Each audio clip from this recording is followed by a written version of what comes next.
மகிழ்வுடன் கற்று சிகரம் தொடுவோம். முத்து எனும் சிறுவன் ஒரு பள்ளியில் படித்து வந்தான். அவன் எப்போதும் வகுப்பில் தூங்கிக் கொண்டே இருப்பான். எல்லா தேர்வுகளிலும் குறைவான மதிப்பெண்கள் வாங்குவான். ஒரு நாள் கீதா ஆசிரியர், "நீ ஏன் சரியாக படிப்பதில்லை?" என்று முத்துவிடம் கேட்டார். முத்து, "என் அம்மாவுக்கு உடல் நலம் சரியில்லை, நான் தான் வேலைக்கு போகிறேன்" என்று சொன்னான். ஆசிரியர் முத்துவை நினைத்து கவலை அடைந்தார். அவர் முத்துவுக்கு காசு கொடுத்து உதவி செய்தார்.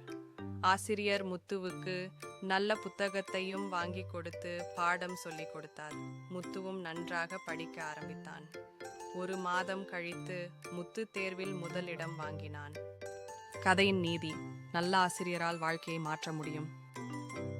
கதையின் சொல்வளம்: பள்ளி, ஸ்கூல், ஆசிரியர், டீச்சர், புத்தகம், புக், தேர்வு, எக்ஸாம். மதிப்பெண், ஸ்கோர்.